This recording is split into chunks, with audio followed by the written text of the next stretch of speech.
As Dr. Scott said, I am alumni at NEIU, Northeastern Illinois University. Today's segment is about finding your voice. So after high school, I wanted to go to college. I didn't know which school. And one of my closest mentors was Alvin Cardona. He was the first Latino Jew to graduate at a four-year university. Not only that, he was my Sifu. Sifu means martial arts teacher and also father. And it was so nice that he took the time to show me Northeastern, show me the campus, to meet different professors. He said, this is the best experience. You're gonna have a good time, meet a lot of good people. So I said, yes, let's do it. I like the campus. So I went there. I was the first applicant to apply at Northeastern that semester. And they said, we got all your paperwork, but unfortunately, your ACT score is too low. So we can't proceed.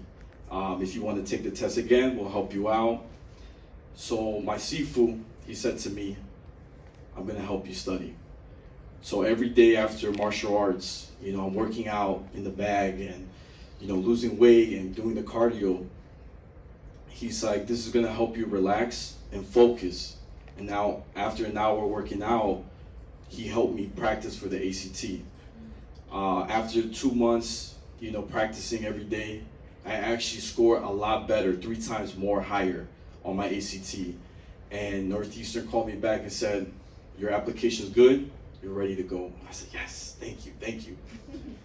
After that, after you get enrolled at Northeastern, you take a placement exam. And this test puts you on courses what you're gonna take for the semester. But when I took the test, I'm thinking so confident, I'm ready, I can take this test. I actually scored pretty low. So they said to me, you're gonna take 2 courses that won't count towards college. And I got pretty sad, I got disappointed. Because I said, what was the point of high school if I'm gonna take 2 courses that don't count? So who better than to ask my extended family, Tom and Ann. These two have graduated from one of the best universities in the US. They taught me how to read, they taught me how to ride my first bike, and I'll never forget that. And the best time to catch them is when they're eating breakfast. Because they have the same thing, 2 eggs over easy and white toast. And they're always reading the newspaper, Chicago Tribune. So I went to visit and I caught them in the scene. I found them. And we were eating together and I told about the situation. And I love what Ann said. She said, you need to stand up and fight for your right. Go back there, tell them that you're willing to pay for college courses and you're going to take full responsibility. If that doesn't work, she said, tell them that you're willing to take the placement exam again. I said, okay. So now I feel more confident. I feel better. I feel like I'm ready to go back and talk to the administration. So I went there. We're talking for a good hour. She's like, no, we can't do that. You could take the placement exam again, but you will have to wait about 2 months. I said, I don't have time. I want to take it now. She said, no. So then she said, look, how about I have somebody who can help you. His name is Thomas Blackburn. He's a great guy. Maybe he can help you out. And she wrote down a piece of paper, his office number, and his name. So I go to the science building, BBH, and I'm looking for this guy. I'm like, man, so many stairs and there's a lot of elevators. I can't find him. I said, man, I'm lost. This guy, this stranger comes up to me and said, sir, you look kind of lost. I said, yeah, I don't know where I'm at. He goes, oh, who are you looking for? I said, I'm looking for a guy named Thomas Blackburn. Oh, that's me. I said, perfect. So he invites me to his office. We're sitting down, and he says to me, and I explained the whole situation. He said, you seem like a bright kid. I want to help you. He said, there's a program they just started called the Summer Transition Program, which is called SCP, where they help students take real college courses, and at the end, you take the placement exam again, and you get a scholarship towards your next semester. I said, oh, everything's sounding good so far. But he said, there's one downfall. They're already halfway done. So I don't know if you're up for the challenge. I said, I'm ready. He made one phone call. Boop, boop, boop. Hey, honey, how's it going? Oh, I'm doing great. So look, I have a student. He wants to join this program. Is it too late? And she's like, no, no. If it's coming from you, I'll make a room for him. Tell him to come tomorrow. And it's amazing because this man, he went above and beyond to assist me, a total stranger. So what I want to say is that there are good people out there. You just got to ask for help. During the whole experience, I made a few friends. I took the placement exam again. I scored a lot higher. Now I was ready to take my journey. So after that, I made a friend named Victor. And Victor, he had a passion for becoming a filmmaker. And my passion was acting, broadcasting, or doing something with, the entertainment industry. So we said, how about we fuse together and come up with a club? A club called Film and Photography Club, for people that come and share ideas and work on projects together. Now, before you form a club, you have to go to the student committee, which for me was a big scary thing because you have people judging and voting if you can get approved. So I went there with Victor. They heard our proposal and they said, thank you for your time, but we will not be moving forward. I said, no way. I got hurt. But luckily, Victor and I, we used our outside resources, reached out to professors from DePaul University, Northwestern, who actually allowed us to use their camera equipment to accomplish our film projects. When we came back to the student committee, they were shocked by our story. They felt moved. They finally approved us. Now we were able to reach out to students, give them a place where they can share ideas, be creative, and be with people alike. And it was a beautiful moment. Then one day, Victor and I, we went to Sergio's. If you haven't been to Sergio, it's the best taco spot by Northeastern. Thank you, brother. They changed the name. It's a sad story. I don't know if it's Ricardo or Jose, but they're working on it. They're working on it. So after that, I was eating the taco, and I always get the same thing. Garnet salad. If you're asking, that's my favorite.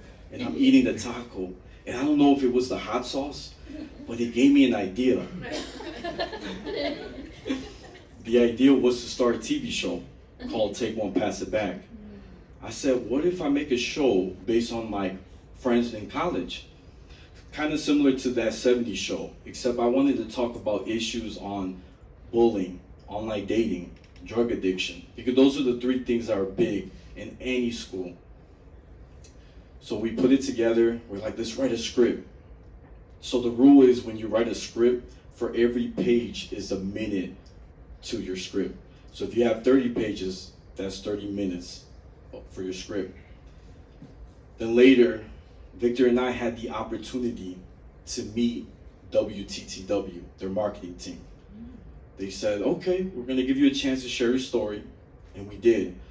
We got there. I came in with a button-down shirt, a nice tie. I think it was blue or red. Very nice. And I had a binder, and I printed all the script for each person. So that way they could read along together. One of the persons, she loved it. She said it was funny. It was short. But the other person said, I don't see this being produced. So we're not going to move forward. Again, Victor and I, we were devastated because this could have changed our lives. I said, Victor, we are going to make this show happen whether with or without them. So we put it on YouTube. It's free.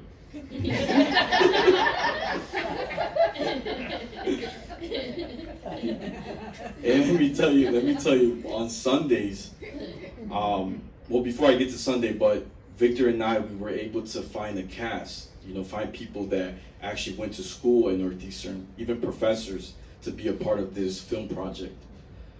After that, on Sundays, my mom she knows that we have to rehearse before we say action, because then we'll miss our line or our cue. So my mom's so nice and generous. She would make dinner every Sunday. Sometimes it was Mexican food, Guatemalan food, or it was pasta, or let's just order pizza. I don't feel like cooking.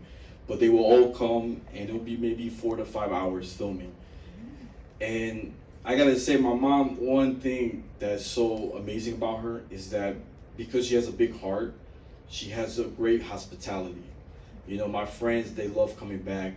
My mom always says, you have to give the guests the best. So if they want to stay over, give them your room. You can handle it in the couch. You don't need me right there. You know what I'm saying? And you know what's the amazing thing is that my friends and I, we created 3 seasons, which is huge. 54 videos. And if you know, a lot of, TV shows, after they're finished with their big, season, sometimes they kind of go their separate ways due to gossip, maybe dating with someone in the cast. But the unique thing is, we are friends till this day. And some of them are here today. I can see one of our main stars in the background, in the back. And so it was a very beautiful experience. I graduated from Northeastern, also the whole cast as well. And it was hard for me to find a job in my field. I was, disappointed. I thought it was gonna be easy right after graduation, you'll find a job fast. I took a class with Dr. Shane Pepper, one of my favorite professors.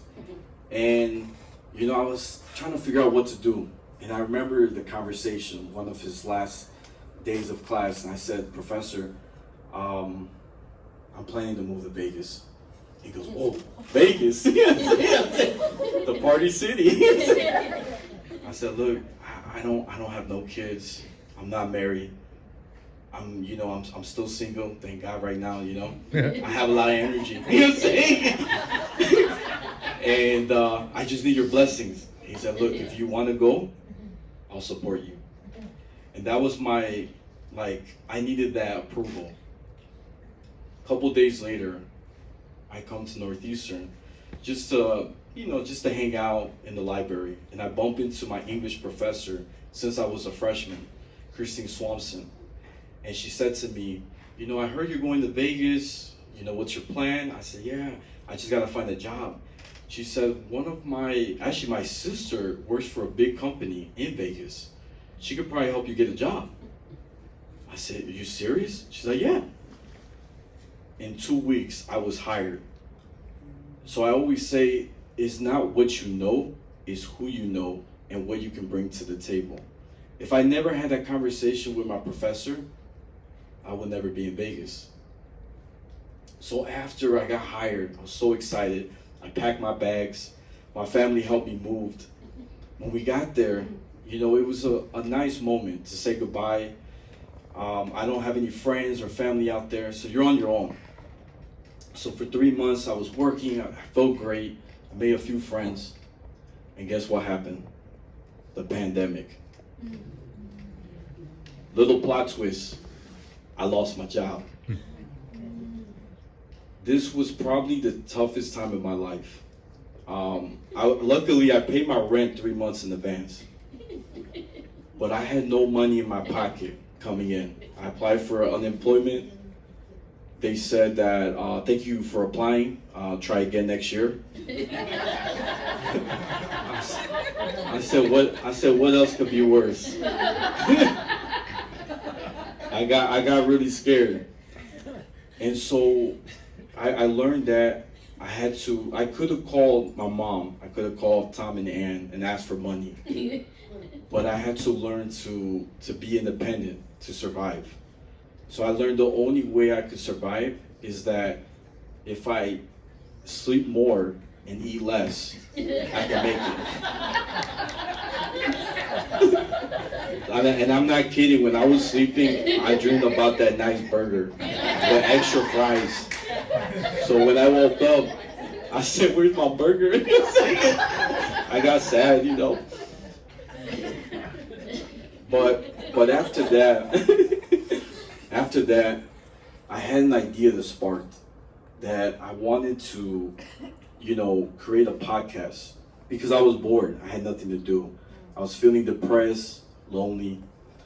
And when I came up with the podcast, I wanted to be a place where students or anybody that can tune in and listen to like what it is to survive and, being stuck at home, being bored. I did it with my friend Hamid, and then I left.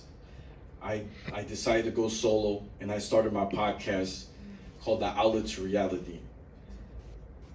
We talked about issues on online dating as well, relationship, mental health, which is big, and faith. One of my favorite part about this project is that I was able to invite people on the show, my friends, my family, my professors, to be a part of this journey. And I'm so happy because I made a lot of connections, and it gave me a purpose again to keep going. After that, I was like, you know what, I want to get back into acting. Acting is one of my favorite things. And they say if you don't practice, you lose it. So I signed up to an improv class. I love improv. And the teacher, she was from England, and she's probably the toughest teacher I've ever had. Because if I mess up, she'll tell me in front of the whole class, that was a terrible job, Dave. I don't know what's going on. I said, I'm gonna get better. Because she loved my energy, my personality, I was given the opportunity to be in one of the biggest plays in Las Vegas. Not only that, it was my first major role in theater. Usually I'm always typecast. I always play the security guard. I always play the gardener. I never get a really nice role, and they only give me 2 lines. All right, you did great. Thanks, Dave. You're done. And that's it. But for the first time, I actually had lines. I got to play someone that I've never played before. I played like someone in my 40s, very wealthy, with gray hair. I never had gray hair, but it was a nice, something different. And after that, one day, my friend Elliot, he invited me over for Shabbat.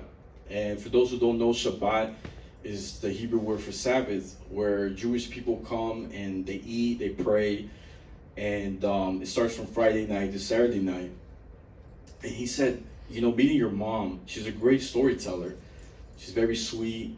She has a lot of, kindness. I think you should write like any story she shares in a journal so you can keep and cherish. I said, that's a great idea, but I got a better idea. What if I write a book? So I said, you know what? I'm going to surprise my mom. I started writing. It took me about 6 months to put it together. Now the next step was to find a publisher. So my rabbi got me connected in Vegas to his publisher. And I told him my story. I said, look, I want to write this about my mom. I feel like this story is going to go viral. It's going to go big. But I could tell he gave me the same face like that person at WTTW. Like, he wasn't, like, I could tell in my gut was telling me too, like, it's not a good story. And I got hurt. I said, you know what, I got to move forward. So after that, I spoke to some of my friends who are all authors, several authors, I would say, not all authors, some are authors. And I asked some questions. I talked to the publisher, and I still couldn't find the right person for me. And then one day, I called one of my mentors that I've known a long time, named Dr. Maribel Lopez. She used to be actually a professor at NEIU teaching social work. She's wrote a lot of books. And I told her, look, I have this idea. You think you can help me get connected to your publisher? She said to me, the only thing is, if the publisher doesn't like the story, she won't publish it. I said, ooh, that's tough. So are you ready to take the challenge? I'm like, yeah, let's do it. But she's very straightforward. I said, I'd rather have someone that's honest. And that already sounds like Chicago, because Chicago, we're known to be honest. We don't have filters. So I get a call from her. She said, I heard you want to get your book published, but here's the thing. If I don't like the book, I'm not going to publish it. I want to publish a book that brings light to the world, that's positive.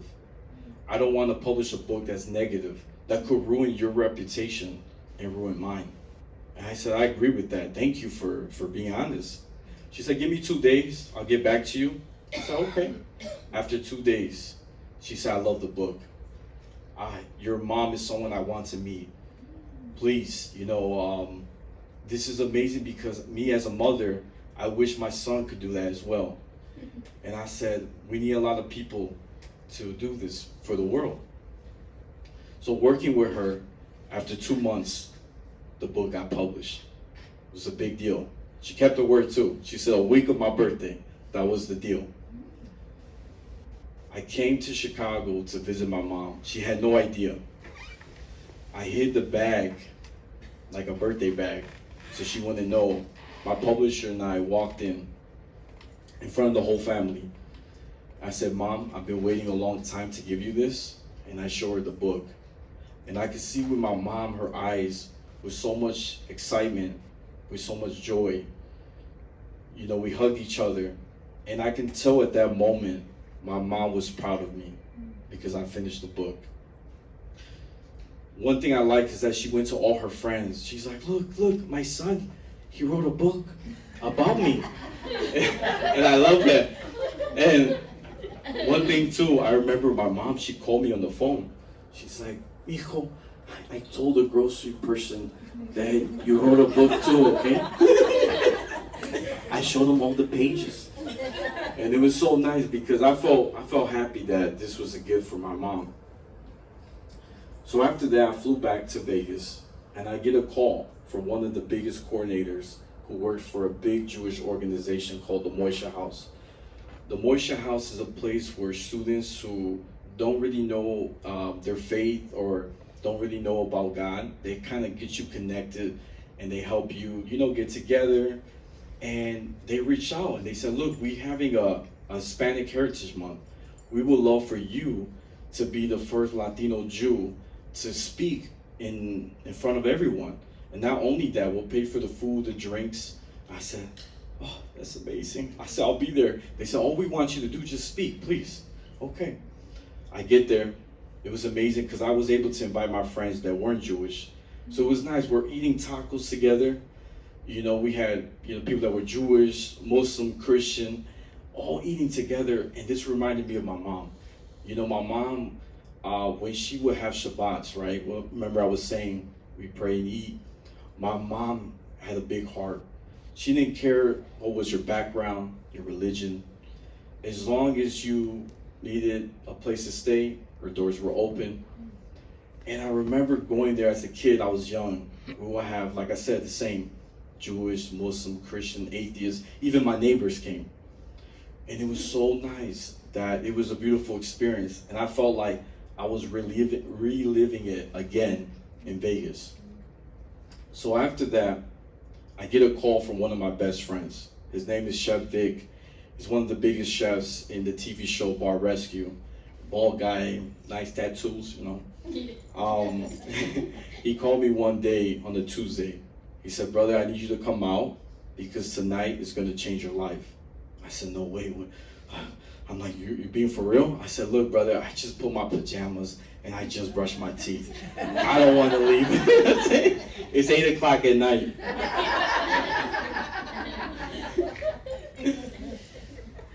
But the thought of him wanting me to be there, that was big. I said, you know what? I should go. So I get there. He introduced me to a lady, and he's like, look, David's a great friend of mine. He does all my marketing. He does my TikTok videos. You guys should connect. And we exchanged business card. When I got home, you're going to be shocked. I looked her up. She happened to be one of the biggest person for the biggest magazine in Las Vegas. So Chef Vic said, send her your pitch, your story. She's going to help you publish the article. I said, no way. So I sent her a message. Ding. I'm waiting, right? I'm a little nervous. 2 weeks went by. Ding. I got another message. She said, I love your story. Do you want us to write the story or you want to write the story? I said, I'd rather write it because I read the book and I feel like I can tell my own story. A day before New Year's this year, the article was published. She gave me 2 pages, which was huge, and she didn't once charge me. And that was a blessing. A month later, I get a call from one of the biggest Spanish radio stations in Las Vegas. It's called 98.1 La Fiesta, which means party. They had one of the biggest reggaeton artists there, corrido music, musicians. So I was happy to be their first guest to be there. And being Latino and Jewish, that was a big deal. I called my mom like a week before the interview. I said, Mom, I never did a Spanish interview before. I'm a little nervous. I might say the wrong word. You know what I'm saying? She said, Miko, I teach you. Say little. You know what I'm saying? Don't speak too much. You talk too much. I said, okay, thank you, Mom. I appreciate it. So luckily the interview went well. I was happy. I survived, guys. Thank you. Now, before I wrap up, I have a few things to say. My mom is one of the greatest inspirations in my life. But I don't want to forget about the people at NEIU. They also has inspired me to pursue my passion. Thanks to my mom's Shabbat dinners, that led me to write the book. And now the book has led me to start my own Shabbats at my house, where I can invite anybody.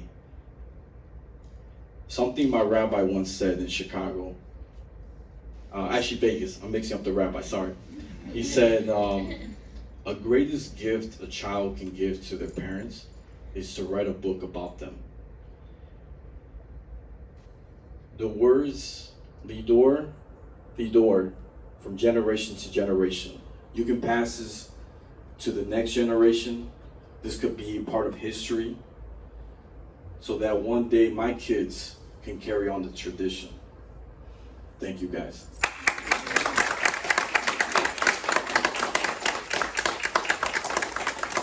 So real quick, I want to do a real quick Q&A. If anybody have any questions, please.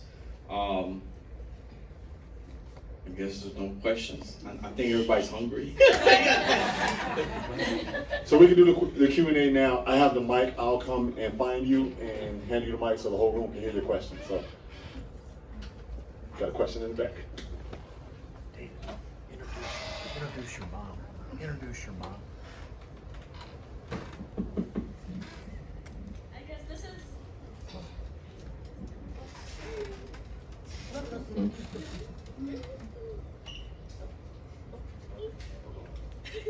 Ask your question one more. Okay, can y'all hear me? Yes. I have a loud voice. So one thing, okay, this is something that not people don't know yet, but I want to write a book, and can you just give me an advice on how to start or where to start? Oh, that's a beautiful question. I would say, hello. Let me switch mics. Oh, I think I got a little scared. So I would say my advice is every day try to write a page. My technique that works since college is if you actually tape record it, but now you guys don't have tape recorders, you can do it on your phone. But in my days, we had the old school tape recorder, and you see the little tape moving. You tape record it, do the voice memo, record it, and then play it, and then type word by word. Because you can speak more than writing. When you type it all in the computer, you'll notice you'll have over 7 or 10 pages. The only thing you have to change is the grammar, of course, because the way we speak is not the way we write. So you just gotta change it just a little bit. But that's my advice to you if you wanna write a book. Thank you. Yep.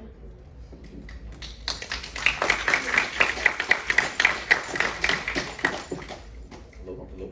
Okay, this mic is back. Who else? Any question? Q&A. So, how did you decide what stories to include, and were there any that you thought you might include but decided not to include in the book? I imagine there's a lot of things that you could have written about. So, how do you choose along the way? That's a good question. I honestly got a little scared because the world would see your story. I had to be very careful, right? I didn't want to hurt anybody's feelings, and it took time to meditate a little bit. Oh man, oof, that's a deep one. I feel like this book was like kind of like an intro, right? To get everyone caught up, how I was raised, what made my mom come to America. The second book, I actually have a second book, is on the way. But the second book is a continuation of where we left off. I'm trying to compete with J.K. Rowling. She kept me going, you know. But I hope the answer. But it was very hard. So those extra stories I got to save for the next book. David, did the podcast you do and talking to your guests and having some very fascinating interviews, did that influence the book at all? Yes, that's a. How? Would you say? So you'll notice in every chapter, I actually quote like words from people that I've interviewed on the show, like my mom, so I can have it word by word what she said. I do want to say, if everyone could give a round of applause, my mom is right there. I forgot. That's my mom right there.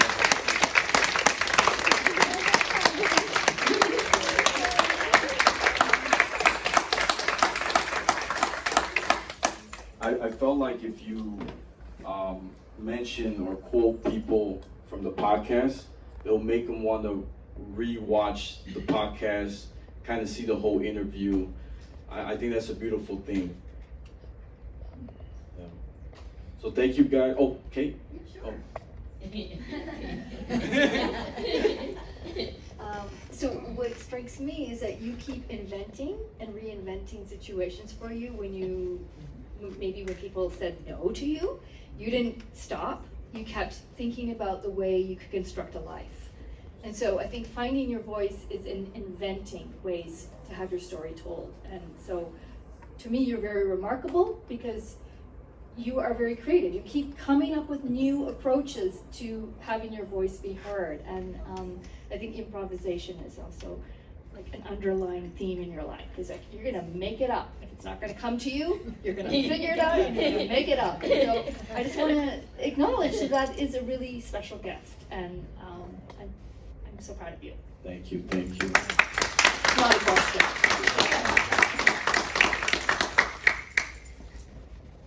Do you plan on continuing your show that you started in the beginning with the NEIU students? Oh, I would love to get back. The only problem is because I live in Vegas, it's so hard for me to come. And my whole crew, some of them live in Chicago, some live in different states. So, but I would love to come back if Netflix want to reach out to us and, get us a first class flight with a bunch of donuts on the way. I would so be there. I'll probably leave tonight. You know what I'm saying?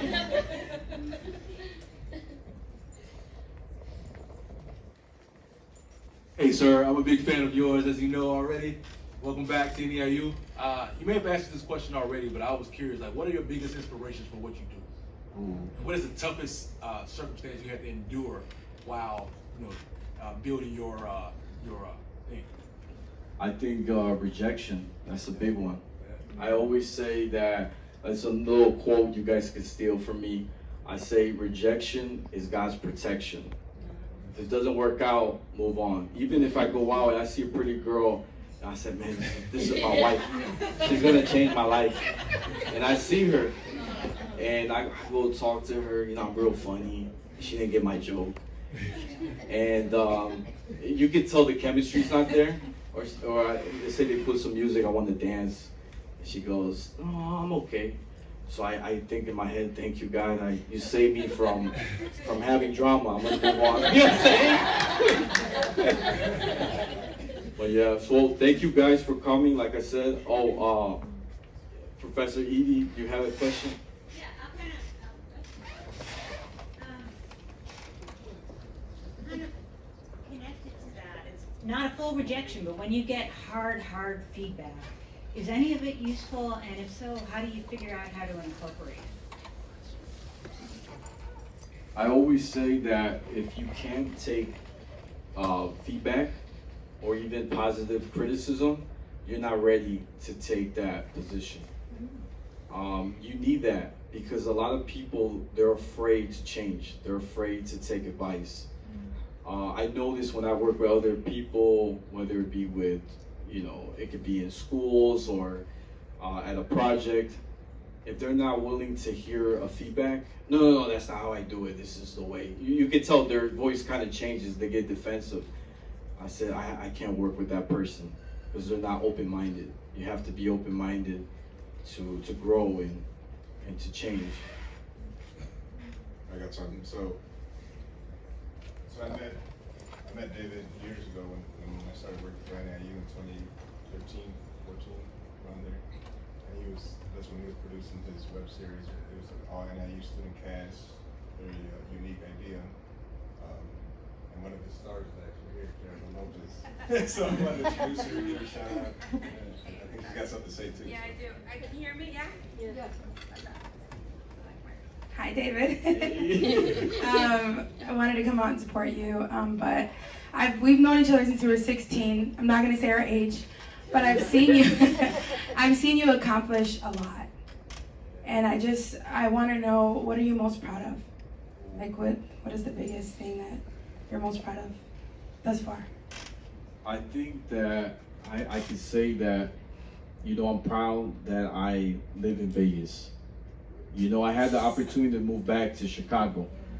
One of my psychologists said that the problem if you move back to Chicago is that Chicago will always be a safe haven for you. You're already comfortable.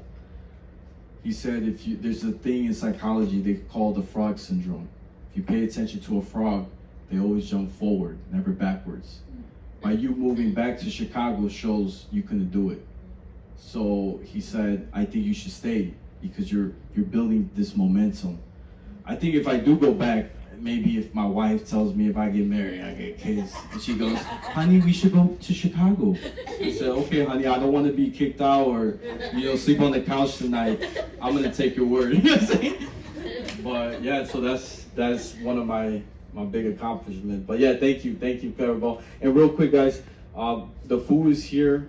I'm gonna be right here sitting. If anybody wants to get a book, have it signed. I have Zelle. I got, I take cash. Don't matter. It's just 20. No taxes. You know what I'm saying? And no shipping. You know what I'm saying? So you let me know. Let's give David a round of applause, please.